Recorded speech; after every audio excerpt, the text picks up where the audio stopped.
dikeloni badan alus.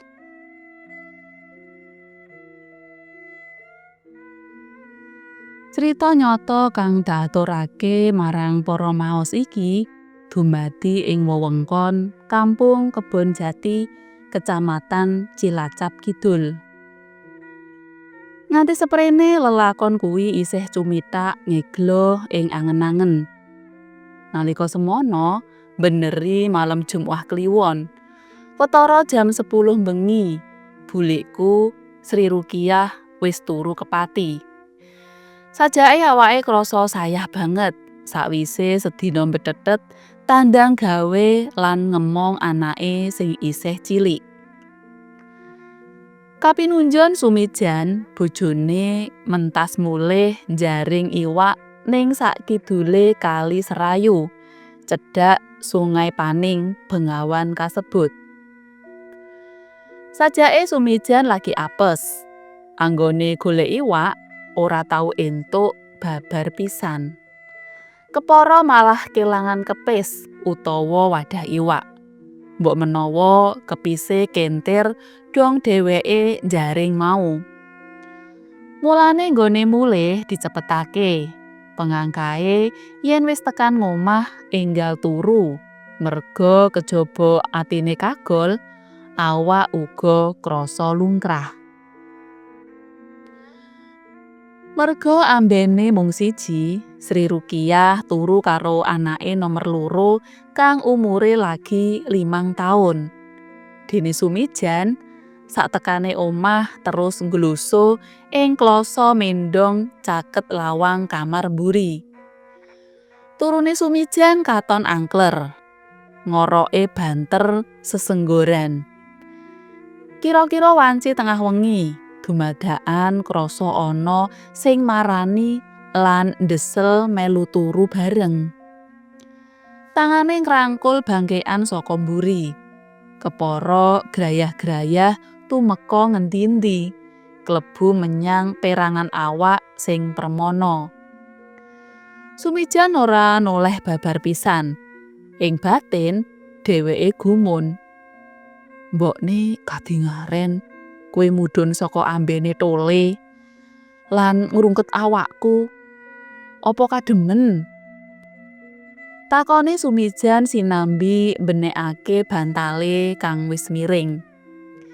Sing ditakoni ora mangsuli, malah anggone ngetapel saya kenceng. Tangane pijer grayah-grayah saengga sarunge Sumijan melorot. Saking kerine Sumijan alok. Karepmu kepriye to mbokne? Mengko nek anake nglilir piye? Reme sing ngeloni adreng ngajak salulut, Sumijan wis ora bisa suwala maneh. Tujune sadurunge mangkat jaring mau dheweke mampir luwih dhisik ing warung jamune Mbah Ronggo. Mula krodane ora nguciwani. Lelorone nganti lempe-lempe adus keringet. Rampung anggone uleng-ulengan, Sumijan kaget kepati. Dheweke lagi dong yen sing diajak kelon mau jebul badan alus. Sumijan nyumurupi wewujudaning wanita iku mlaku memburi liwat kamar. Sadurunge ngeblas ilang. Wewujudaning wanita iku kober mbalang liring. Sumijan blangkemen. Sakwise sadar yen kahanane isih uda blejet, dheweke sraweyan ngranggeh sarunge sing uwal tanpa bisa ngucap apa-apa. Samijan kelap-kelop ijen. Ing pangangkah dheweke kepengin mangerteni menyang ngendi lungane kang membo warna wanita ayu mau. Nanging sikile Sumijan dengkelen, ora bisa kanggo njangkah. Sakwise pulih kekuatane Sumijan, keprungu jago kluruk ambal-ambalan. Wis gagat rahina. Dheweke ngudarasa. Yen ngono anggonku turu mau mung 2 jam. Disambung ngladeni badan alus nganti wanci subuh. jan ora urus. Grentengi Sumijan. Dheweke enggal niliki bojone kang ngeloni anake. Sri Rukiah isih turu angkler. Sumijan age-age nguncluk menyang pawikan terus adus gebyar-gebyur. Rampung adus nuli gundah gugah bojone. "Mbokne, ndang tangi, wis subuh." Enggal nggodha wedang lan isah-isah mumpung anake isih padha turu. Ujare Sumijan karo nggoyok-goyok sing wadon.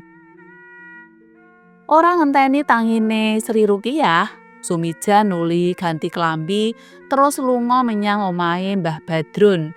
Senajan suasanane isih repet-repet. Tekan omahe Mbah Badrun kapinujon wong tuwa kuwi lagi ngresiki kandang wedhus. Bubar nyaponi srintil wedhus, Mbah Badrun banjur makani ingon-ingone mau nganggo rambanan turahan wingi sore. Sadyane esuk Mbah Badrun arep ngarit, ngelingi pakane sing wis entek. Mumpung sesuketane isih teles dening embun. Nanging kekerapane diwurungake, bareng ing ngarep keprungu wong uluk salam. "Sapa esuk-esuk ngene merdayoh?" Grenenge karo nyelehake rambanan. Sumijan lungguh ning lincak karo nunggu Mbah Badrun mengarep.